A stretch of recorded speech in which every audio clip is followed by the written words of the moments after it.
Dear students, we'll see the continuation of the last class, FP growth algorithm. See here, that's what we have seen. F is 3 times, FC is 3 times, FCA is 1 time, and F is 1 time, and C is 1 time, and FCA is 2 times, FCAB is 1 time, FCAM is 2 times, and CB is 1 time. Okay, now from the conditional pattern basis to conditional FP tree, how we are converting is for each pattern base, accumulate the count for each item in the base. Construct the FP tree for the frequent items of the pattern base. So that's what we have seen with the header files, how the link is going on. You see here, M conditional pattern bases have FCA is 2, and FCAB is 1. You see from the null tree, we are moving to F3. So for F3, we are having FM, CM, and AM. So similarly, if I am combining this item, FCM, FAM, and CAM. And C, if we combine C with this item, FCAM. And A is 3 and M is the conditional FP tree. Based on the value of M, we are framing the conditional tree. That means M conditional pattern basis FCA2 and FCAB. So wherever M is there, just take down. So you'll be coming to know FCA and M. So this is the way how your conditions will be occurring. That's what we have seen. After taking the link of everything, write down separately and which item you want to go for combination, you take that item, that is M conditional pattern base means. So to get a M, what and all we have to see? See, trace the path, F, C, A. This is one combination. And next one is F, C, A, B. This is another combinations. In this way only, we have to combine the items to have the M conditional pattern base. Okay, that is FCA is 2, FCAB is 1. So you have to trace the path from top to bottom. Okay, now recursion mining each conditional FP tree. So this how it has been happen means, so just we are seeing in one flow and we are telling, but each and every time whenever you are crossing the value, it has to be going in the recursion fashion. You see here, for F conditional FP tree, we are from the null tree, we are going for F, C, and A. So conditional pattern of the base of AM has to become as F and C. This is the first recursion, AM conditional FP tree. And conditional pattern of CM is nothing but CM has to follow your F, F3. So similarly, conditional pattern for CAM should be followed from F. So like this, it has to be recursively updated to have the path. One by one, we have to trace it. Okay. The next one is a special case, that is a single prefix path in FP tree. Suppose a conditional FP tree has a shared a single path P, that is a single path. If you are getting it, how to combine it? Mining can be here in such a case of a single path, the mining can be decomposed into two parts. That is the reduction of a single prefix path into one node and concatenation of the mining results of the two parts. So see here, A1, that is N1 time, N2 times, and NT3. So similarly, B, how many times it has come, in how many candidate key it has been generated, and how many K items it has been generated, just count it separately with the two iterations, then where R1 is equal to AN1, A2, N2, A3, N3. So if by combining these things, we'll get the another recursive path of the same node, what we are getting it. So the entire node can be taken into two steps. One is the recursive one, we are taking a single path. In the recursive two, we are taking a subdivision, the second branch of the part. So like this, what you are combining a single prefix path into FP tree. Okay, now what are the benefits of the FP tree structure? One is the completeness. It preserves the complete information for frequent pattern mining, and never break a long pattern of any transaction. This is one advantage of going for a FP tree. Completeness means preserve the complete information for the frequent pattern mining. It never break a long pattern of any transaction.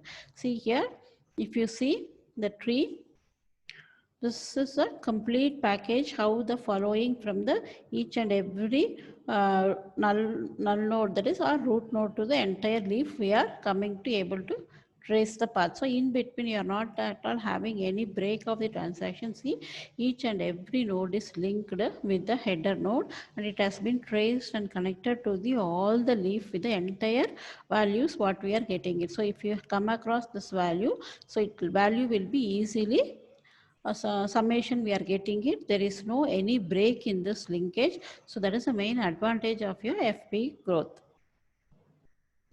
And you see the second one is never break a long pattern of any transaction. So it is not breaking any transactions in between. Compactness, it reduces irrelevant informations or infrequent items are gone.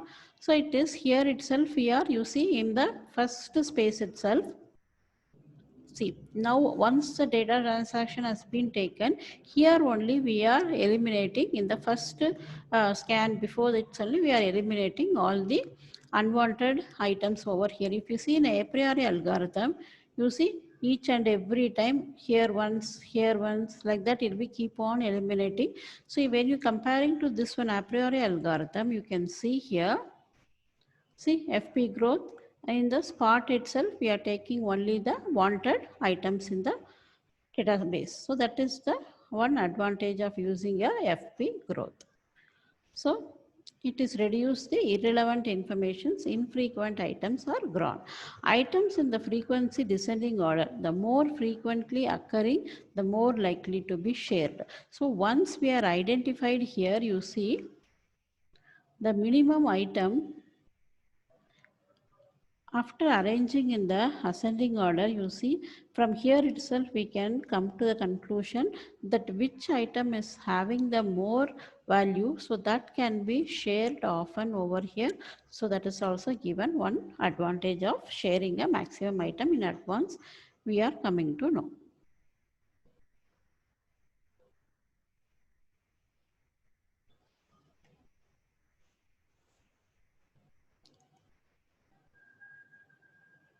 So here that is the advantage of using your FP tree structure. So it reduces the irrelevant informations, infrequent items are gone, items is frequently descending order, the more frequently occurring, the more likely to be shared. Never be larger than the original database. So here it will be never gone longer combinations of the original database, because each and every place we are using the header and we are accumulating the value then and there itself. We need not to expand separately and write it, so that it will take a less space. Okay, the frequent pattern growth mining method, the main idea is here frequent pattern growth. Recursively grow frequent patterns by pattern and database partition. That means here recursively we are adding one by one in the database partitions. That is here taking a partition of the items which is having a larger count. So here the method is for each frequent item construct its conditional pattern base and then its conditional FP tree. That's what we have seen one example. If I want to go for the M value, see suppose my condition is M is my conditional FP tree, means how to construct the related items, like that I should find out. So it depends upon my conditions, I can select it. That's what they are telling. It can be for each frequent item construct its conditional pattern base and then its conditional FP tree. Repeat the process on each newly created conditional FP tree until the resulting FP tree is empty or it contains only one path. That is a single path. Will generate all the combination of its subpath, each of which is a frequent pattern. So like that we have to combine one by one until we are reaching the entire database. And you will see the difference between your two algorithms we have seen. One is the a priori algorithm and another one is the FP growth. If you see what is the difference between this a priori algorithm and FP growth, it is an a priori algorithm is an array-based algorithm, and FP growth we have seen it's a tree-based algorithm which is starting from the root node to leaf node. It uses a join and prune technique. That means each and every time the candidate key and your list key will be generated if unwanted items which is not relevant to a minimum support count, so that will be proved, that will be eliminated. Here it constructs the conditional frequent pattern tree and conditional pattern base from database which satisfy the minimum support. So from the beginning itself it will find out the minimum support count and it will be acting according to that. See, a priori uses a breadth first search, whereas our FP uses the depth first search. A priori utilizes the low-level approach where it generates a pattern containing one item, then two items, then three items, and so on like that. We are self-joining it. Here in FP growth, it utilizes a pattern growth approach, means that is only consider patterns actually existing in the database. So in the database, whatever it is existing with that minimum support count, we are taking into account. Candidate generation is extremely slow and the runtime increases exponentially depending on the number of different items, because each and every time we are keep on running and we are taking more space in the database. Here runtime increases linearly depending on the number of transactions on the item. Here the candidate generation is very parallelizable. Here data are very interdependent. Each node needs the root. Here it requires a large memory space due to large number of candidate generation. It requires a less memory space due to compact structure and no candidate generation. It scans the database multiple times for generating the candidate sets. Here it scans the database only twice for constructing the frequent pattern tree.